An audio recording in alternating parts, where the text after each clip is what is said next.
নর্মালভাবে একটি আঙ্গুল উঠাতে যে পরিমাণ সময় লাগে এই পরিমাণ সময়কে এক আলিফ বলা হয়। তো যদি এক আলিফ লম্বা করে পড়তে হয়, যেমন ফা আছে, ফা শেষ, ফা ওয়াল আসরি, ওয়াল আসরি না, ওয়াল আসরি না, ওয়াল আসরি, এটা। আমাদের সব ভিডিও পেতে ভিডিওতে এক্ষুনি একটি লাইক করুন ও চ্যানেলটি সাবস্ক্রাইব করে সাথে থাকুন। আসসালামু আলাইকুম রহমতুল্লাহি ওবরাকাতু। সম্মানিত বন্ধুগণ, গত ভিডিওতে আমরা এই আলিফ বা তা থেকে শুরু করে ইয়া পর্যন্ত সংক্ষিপ্তভাবে আমরা পড়েছিলাম। যদি সেই ভিডিওতে কেউ না বুঝেন, সংক্ষিপ্ত আকারে বলা হয়েছে সেজন্য, তাই আজকের ভিডিও আপনাদের জন্য বিস্তারিতভাবে আজকের ভিডিওতে পড়া হবে ইনশাআল্লাহ। বিসমিল্লাহির রহমানির রহিম। রব্বি ইয়াসসির ওয়ালা তুআসসির ওয়াতাম্মিম বিল খাইর ওয়াবিকা নাস্তাঈনু ইয়া ফাত্তাহু রব্বি জিদনি ইলমা। আলিফ, এখানে সর্বপ্রথম এই আলিফটি তাড়াতাড়ি পড়তে হয়। আলিফ এরকম বলা যাবে না। আলিফ, আলিফ। বা এক আলিফ পরিমাণ টান দিয়ে লম্বা করে পড়তে হবে। বা এত লম্বাও হবে না যে বা এরকম হবে না, আর বা এরকমও হবে না। এক আলিফ টান দিয়ে একটু লম্বা করে পড়তে হবে। বা,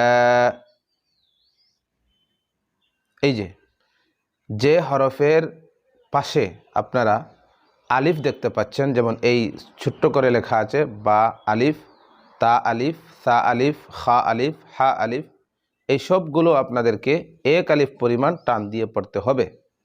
আর যে হরফে, যেমন এই ধরনের তিনটি হরফ দিয়ে ছোট্ট করে লেখা আছে, জিম, দাল, দাল, দদ, শিন, এইসব হরফ তিন আলিফ অথবা চার আলিফ টান দিয়ে পড়তে হবে। তো আলিফ, বা, তা, সা।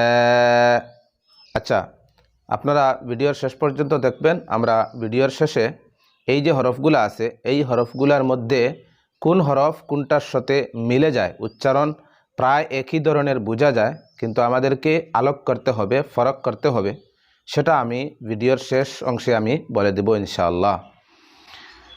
আলিফ, বা, তা, সা। এই দেখেন, এটা তিন আলিফ টান দিয়ে পড়তে হবে। জিম, জিম, হা, হা, খ, দাল, দাল, দাল, র, র,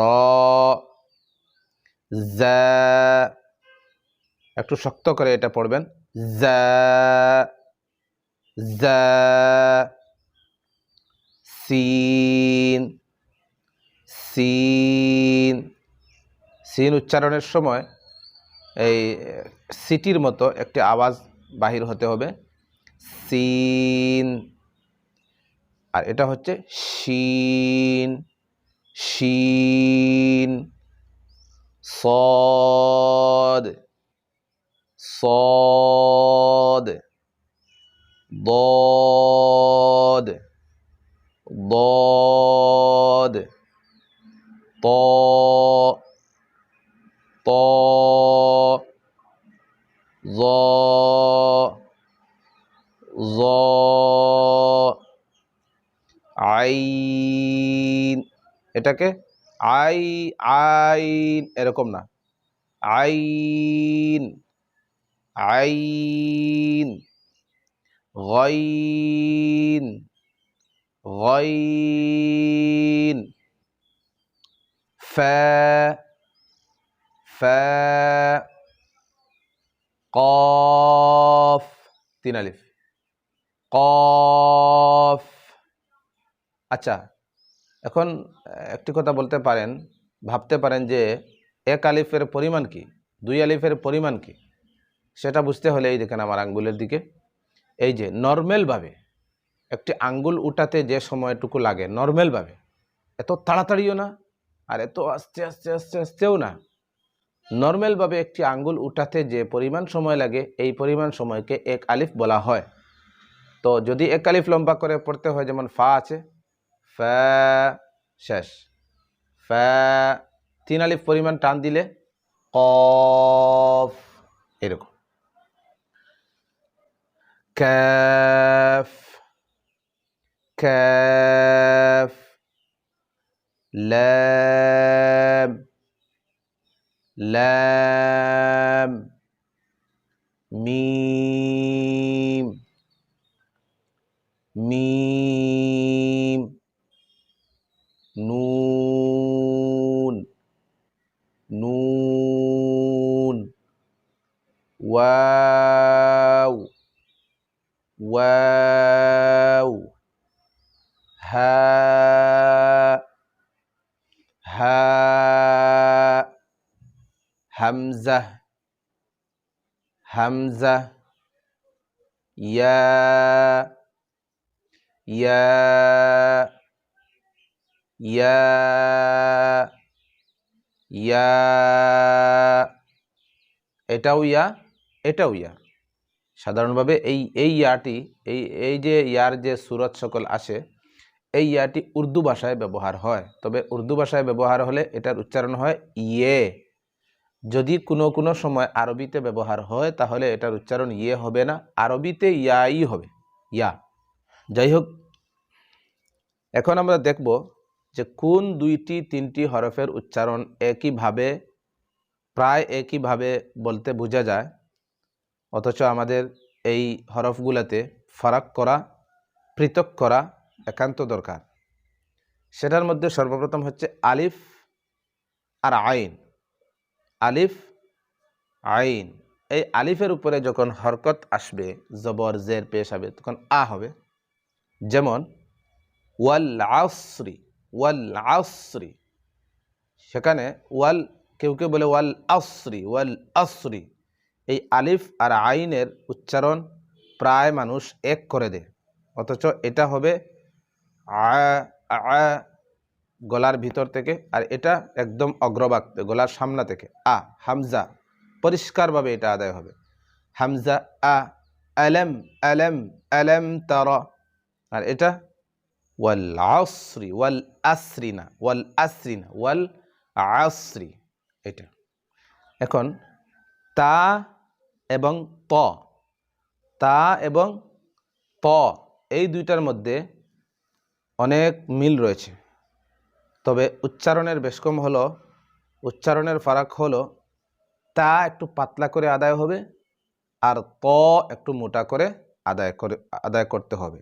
ত আদায় করার সময় ঠোঁটটা একটু গোল হয়, তা আদায় করার সময় ঠোঁট গোল হয় না। আর তা পাতলা হিসাবে আদায় হবে, ত মোটা হিসাবে আদায় হবে। তা, ত, যেমন তারমিহিম, তারমিহিম, এখানে তরমিহিম চলবে না। তয়রান আবাবিল, তাইরান আবাবিল চলবে না। আচ্ছা, সা, সা এবং সিন এর মধ্যে অনেকটা মিল রয়েছে। সা আদায় করতে হবে জিহ্বার অগ্রভাগ সামনা এবং সামনের 2 দাঁতের অগ্রভাগ দিয়ে সা আদায় হবে, সা পাতলা করে, সা, সা। যেমন ফাআম্মা মান সাকুলাত, সাকুলাত, এখানে সাকুলাত চলবে না, সাকুলাত, সাকুলাত হলে সিন হয়ে যাবে, এটা হবে ফাআম্মা মান সাকুলাত, সাকুলাত। আর এটা হলো সিন। এটা আদায় করার সময় যেমন কুকারের সিটি রয়েছে, সিটি যেরকম আওয়াজ বাহির করে সেরকম একটি আওয়াজ বাহির হতে হবে। যেমন কাল্লা সাউফা তা'লামুন, সাউফা, সাউফা, এটা পাতলা হবে না, এটা সিটির আওয়াজ বাহির হতে হবে। এখন হচ্ছে জিম, জিম আর দদ, জিম, দদ এবং দাল, এই তিনটার মধ্যে একটা সামঞ্জস্য রয়েছে, একটা মিল রয়েছে।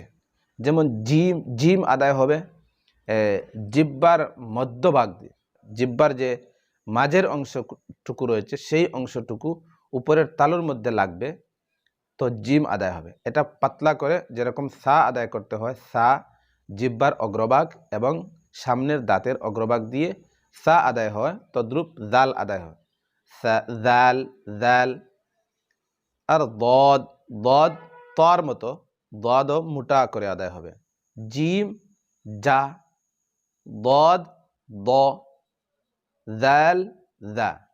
হা, হা এবং হা, এই যে হা রয়েছে, এটা হচ্ছে ছোট্ট হা, আর এটা হচ্ছে বড় হা। এটা আদায় করতে হলে একদম একটু শক্ত করে গলার গোড়া থেকে বার করতে হবে। হ্যাঁ, হ্যাঁ, হ্যাঁ, হাতব, হাতব। এটাতে হাতব বললে হবে না, এটা হচ্ছে হা, ছোটো হা, এটা পাতলা করে আদায় করতে হবে। হা। আলহামদু, এখানে যদি আলহামদু বলেন হবে না। আর ওয়াইলুল লিকুল্লি হুমাজাতিল লুমাজা, হুমাজাতি, এখানে যদি হুমাজাতিল লুমাজা বলেন হবে না, এটা হুমাজা।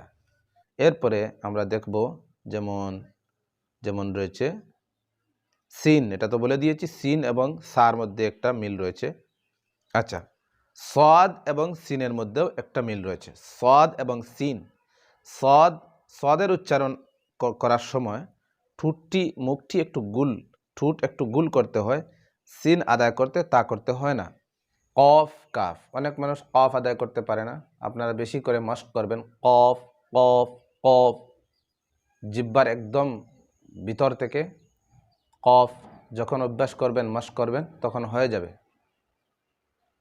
কাফ পাতলা করে, আর প্রায় হরফই ঠিক আছে, আপনারা বেশি বেশি করে মস্ক করবেন। এই হরফগুলো যত বেশি মস্ক করবেন, যত বেশি শুদ্ধ হবে, তত বেশি আপনাদের কোরআনে কারীম শুদ্ধ হবে। তাই আশা করি আমরা সবাই চেষ্টা করব এবং আমাদের পরবর্তী ভিডিওর অপেক্ষায় থাকবেন। আমরা আপনার জন্য মেহনত করি, আপনারাও আমাদেরকে একটু সাপোর্ট করবেন। আজকের মতো এ পর্যন্ত, পরবর্তী সবকের ভিডিও নিয়ে আসবো ইনশাআল্লাহ। আসসালামু আলাইকুম ওয়া রাহমাতুল্লাহ।